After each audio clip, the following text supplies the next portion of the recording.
Well, today we're going to talk about an allegory.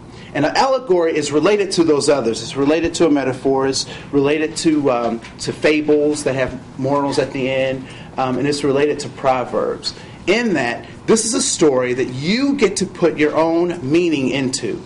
All right? So allegory is a little bit different because you get to... the writer sets up the story, but you get to apply your meaning into the story. All right? So... this allegory is called The Allegory of the Cave by Plato. Imagine prisoners chained since childhood deep inside a cave. All right? So there are these prisoners chained inside of a cave. Now, who lives in caves? Bears live in caves. Who else lives in caves? Bats live in caves. Cavemen live in caves, right? Right? Now, is this a great place for children to be living? No, right? And when you think of a cave, what do you think of? What comes up for you? Death. What's that? Death. Death. I heard snakes. People who died. People who died. What's that?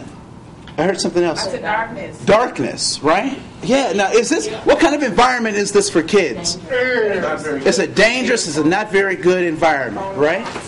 What's that? Falling rocks. Falling rocks. All sorts of stuff inside this cave. And not only are the children in here, right? But they're also what? Chained. Right?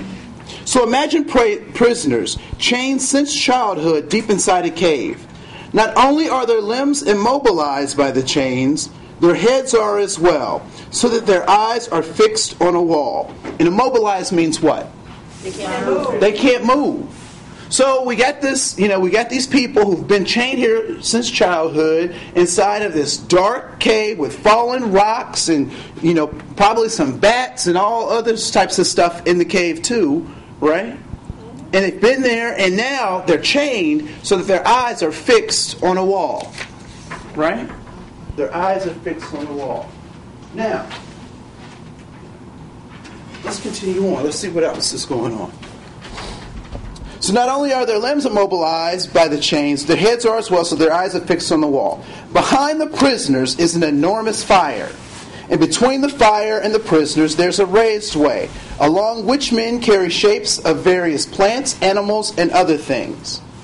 All right? So let's go back up here to this part about the fire. What is a fire? Hot. It's hot. All right? Burning. What else? It's burning. It's light. It's light. All right? It can endanger people. It could endanger people. It's warm. All right? And what do you think? In this cave, there is this light. What do you think that symbolizes? Life. Life, hope. Okay. All right. Other folks, what do you think it symbolizes? Fear, I think. Fear? Okay. Cool. So let's go back to this. All right? So behind the prisoners is an enormous fire. And between the fire and the prisoners, there's a raised way. So there's this walkway. So the prisoners are over here, the walkway's behind them, and behind them is the what? Fire. The fire, right?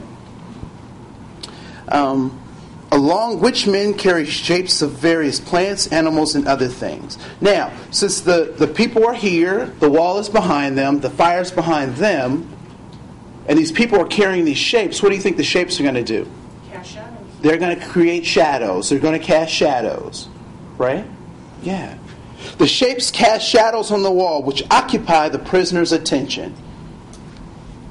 Wait a minute. So they're sitting here, and what are they looking at? Shapes. Shapes and shadows, right? So what is a shadow? What's a shadow? A gray image that's casted by too much light, and then, Okay. then there's a shadow underneath. Okay, so a gray image that's caused by too much light. What was? Outline. An outline of an image. A figure. All right. All right. Is the shadow the same as the original image? No. No. Why? It's distorted. It's usually bigger or it's distorted, right? So these folks are sitting in this cave, trapped with these chains on their heads and on their limbs, right? Since childhood, looking at these shadows, right? And the shadows are distorted images of what? What's really there, right? That's the things that they're carrying. All right. So the things that they're carrying around, they're seeing these shadows, right? So when they look at the shadows, are they seeing the real thing? No. No, because it's distorted, right? It's distorted. Also, when one of the shape carriers speaks, an echo against the wall causes the prisoners to believe that the words are coming from the shadows. What's an echo? Reverberation Reverberation of a voice. of a voice. Okay, sound of a voice, right? Or sound. Yeah. Or sound, okay. And how do echoes usually, what do they sound like? Sound louder. All right, so sometimes they can be louder, hello, la, la, la, la, la. Or they could also do what? Kind of fade out and get softer, hello, There's hello. vibrations, more vibrations, and it sounds like that way to me. Yeah, because it's vibrating. Now, is the echo the same as the original voice? No. No. Right? So no, it's not even the same. So they're listening to these echoes, right? What's the second problem with the fact that they're listening to echoes? But they're hearing more than one. They think that the shadows are talking. Right? They think that the shadows are talking. So not only are they already messed up because they're looking at these shadows, they think that the shadows are talking. And what do we know about shadows? Do they talk? No. Right? So if we walked up in the cave and we saw the situation, what would we think about these people? Well, boy, they need some big help. They need some big help, right? They're pretty pitiful. They've been traumatized. Yeah. They don't know. Right. So now they're worse than pitiful, right? Because they're thinking about these shadows talking, right? Now let's continue on and see what happens. The prisoners engage in what appears to be a game, naming the shapes as they go by. Wait a minute. These folks now not only are they looking at these shadows, they think that the shadows are talking, right? There's people walking around, and these prisoners are doing what with the shadows? Naming them. And they're also what? Playing games with them, right? They're playing games. All these shadows are going by, and they're playing games with the shadows, naming them. They don't have anything to do. They don't have anything to do. Because in prison, everybody tells you what to do. Uh-huh. Uh-huh. It's their way of life. They don't know that it's... Now, if you and I were in a prison, what do you think we should be thinking about? Getting out. Getting out. Yeah, doing what you got to Right? do to get out. Doing whatever I got to do to get out. Right?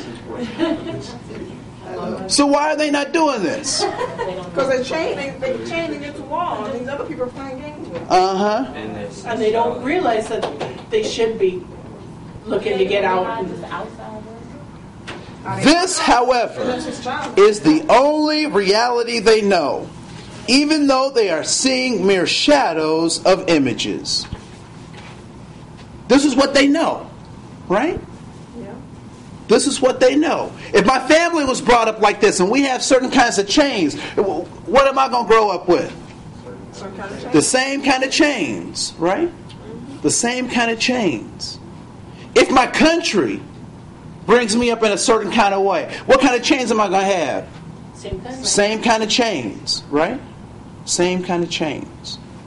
So let's suppose a prisoner is released and compelled to stand up and turn around. So first of all, one of the prisoners gets free, stands up and turns around, and what's the prisoner going to see? Those things, the That shapes. fire. He's going to see the shapes. What else is he going to see? That fire. He's going to see the fire, right? What else is he going to see? He's going to see the wall. What else is he going to see? The men. The men. The man. He's going to see the people walking around, right? Now, he's been chained since childhood. He turns around. He sees all this stuff. What do you think this prisoner thinks? He's probably scared, confused, right? Maybe a little bit angry, right? Can you remember the first time when you realized that your parents tell you about the world and that kind of stuff, and there comes a time when you find out for yourself and you go, oh, why didn't they? This isn't how they told me it was going to be, right? Do you remember that time? Right. And if you have